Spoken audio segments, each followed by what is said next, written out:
What if I told you a single man could change the course of history? Meet Julius Caesar. Born in 100 BC, Caesar emerged from Rome, a city ripe with political schemes and grand ambitions. As a scion of the Julii family, his lineage boasted divine descent from Venus herself. This noble birthright provided not just status, but a formidable springboard. His early life was steeped in rigorous education and exposure to Rome's elite, crafting a foundation for unprecedented ascent. From these noble beginnings, Caesar was poised to leave an indelible mark on Rome. In the cutthroat arena of Roman politics, every step up the ladder could be a step towards doom.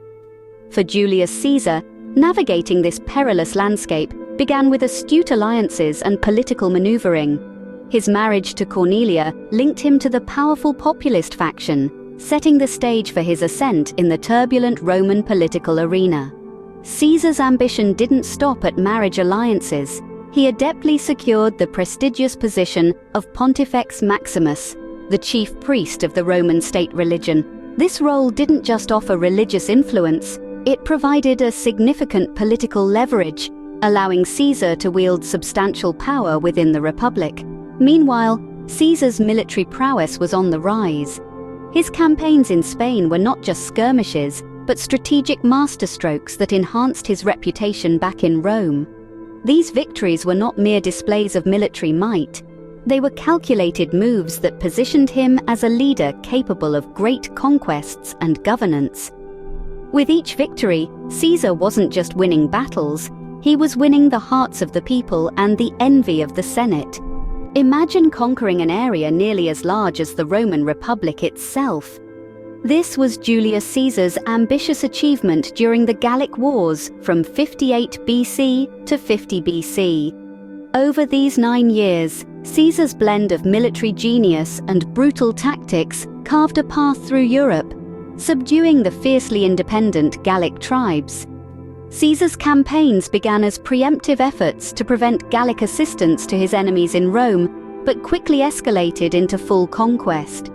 Each battle, from the rapid victories in the Ara and the decisive defeat of the Belgae, demonstrated his strategic prowess. However, it was the siege of Alesia that truly showcased Caesar's relentless determination. Here, Caesar encircled Vercingetorix and his massive Gallic force with extensive fortifications, ultimately starving them into surrender. This victory was pivotal, crushing the last major resistance in Gaul. These campaigns were meticulously documented by Caesar in his commentaries, which served dual purposes, glorifying his deeds for the Roman public and providing a manual of military tactics. Caesar's conquests in Gaul not only expanded Rome's territory, but also his own ambitions, setting the stage for civil war. Scene script: a single decision can change the world.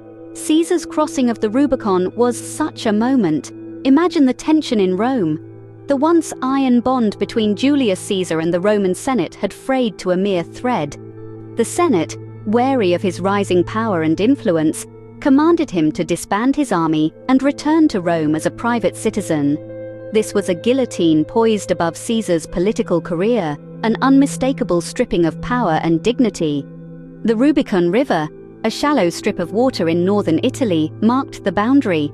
To cross it with an army was to declare war on Rome itself. On a chill day in January of 49 BC, as he stood on the banks, Caesar whispered to his troops, "Alea iacta est, the die is cast." With those words, he led his legion across, turning his back on republicanism and catapulting Rome into civil war. His pursuit of Pompey, his former ally, led him across lands and seas to Greece, where their fates would intertwine in battle. With the crossing of the Rubicon, Caesar irrevocably changed Rome, steering it toward empire. Beware the Ides of March, the warning that foretold the fall of a dictator. As the chill of March swept through Rome, the city's very foundation would tremble under the weight of betrayal. Julius Caesar, a figure who had climbed the heights of power and reshaped Rome with his ambition, faced the ultimate betrayal from those he once called allies. On March 15, 44 BC, the Senate chamber became the stage for a dramatic and bloody spectacle. Driven by fear that Caesar's declaration as dictator for life would end the Republic, a group of senators, led by Brutus and Cassius, conspired against him. The daggers they hid beneath their togas were not just weapons, but symbols of a desperate reclaim of freedom and democracy. As Caesar fell under a flurry of 23 stabs, his last words, perhaps to Brutus, encapsulated the tragedy of trust broken. Et tu, Brute? Yet, the death of Caesar was far from the end of his influence.